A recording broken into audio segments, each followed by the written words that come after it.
اسلام کی تعلیمات انسان کو وہ اخلاق، کردار اور نرمی عطا کرتی ہیں جو انسان کو حقیقی انسان بناتی ہیں۔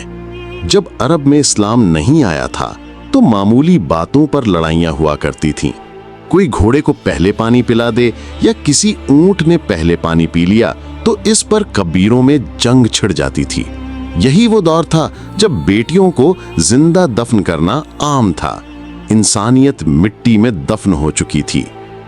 لیکن جب اسلام آیا اور اللہ کی پہچان نصیب ہوئی تو انسان جان گیا کہ وہ کسی کے سامنے جواب دہ ہے۔ وہی بدترین لوگ جب ایمان لے آئے تو دنیا کی مثال بن گئے۔ ایسا ہی ایک واقعہ جنگ کے دوران پیش آیا کہ جب ایک زخمی نے پانی مانگا تو دوسرے زخمی کی آواز آئی، پہلے ان کو دے دو۔ پھر اس سے آگے والے نے بھی یہی کہا، یہاں تک کہ سب شہید ہو گئے، لیکن کسی نے خود کو پہلے ترجیح نہ دی۔ حضرت عمر جو پہلے سخت طبیعت اور جرری انسان مانے جاتے تھے، جب اسلام کی روشنی میں آئے تو عدل و انصاف کی وہ مثالیں قائم کی جو آج تک دنیا میں یاد رکھی جاتی ہیں۔ ان کے دور خلافت میں 22 لاکھ مربع میل پر اسلامی حکومت قائم تھی، لیکن اس کے باوجود ایک رات ایک عورت کے بچے بھوک سے بلک رہے تھے اور وہ عورت چولہے پر خالی ہانڈی میں پانی ابال رہی تھی تاکہ بچوں کو نیند آ جائے۔ حضرت عمر رضی اللہ تعالیٰ عنہ گشت کے دوران اس مقام پر پہنچے، پوچھا کیا ہو رہا ہے؟ عورت نے شکایت کی کہ امیر المومنین کو ہمارے حال کا کوئی پتہ نہیں۔ حضرت عمر فوراً بیت المال سے راشن خود اپنے کندھوں پر لاد کر لائے اور جب ساتھی نے کہا کہ میں لے لیتا ہوں تو فرمایا، کیا قیامت کے دن میرا بوجھ بھی تم اٹھاؤ گے؟ پھر انہوں نے کھانے کو خود پکایا۔ جب تک بچے کھاتے نہ دیکھے سکون نہ آیا۔ فرمایا، میں نے ان بچوں کو بھوکا روتے دیکھا ہے، اب میں انہیں سیر ہو کر ہنستے ہوئے دیکھنا چاہتا ہوں۔ یہ وہ مقام تھا جہاں طاقت، اختیار اور اللہ کا خوف ایک ساتھ موجود تھا۔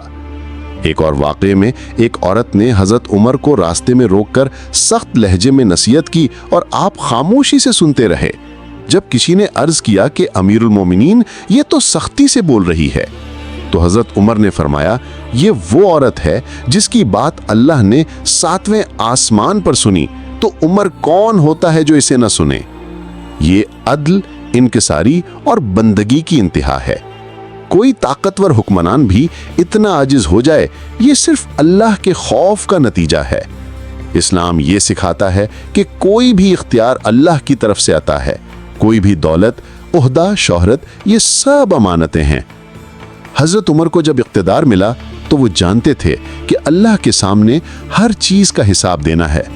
فرماتے تھے، اگر فرات کے کنارے ایک کتا بھی بھوکا مر گیا تو عمر سے سوال ہوگا۔ جب آدمی کو یہ احساس ہو جائے کہ وہ جواب دہ ہے تو وہ رعایا کا خادم بن جاتا ہے، بادشاہ نہیں۔ حضرت عمر رضی اللہ عنہ خود اپنے ہاتھوں سے غریبوں کو کھانا پہنچاتے اور فرماتے تھے کہ اگر کسی گھر میں فاقہ ہے اور مجھے پتہ نہ چلا تو میں جواب دہ ہوں، اور اگر پتہ چل گیا تب بھی جواب دہ ہوں کہ میں نے اس کے لیے کیا کیا۔ یہی اللہ کا خوف انسان کو واقعی حکمران بناتا ہے، ایسا حکمران جو خود کو بندہ سمجھتا ہو، رعایا کا غلام سمجھتا ہو۔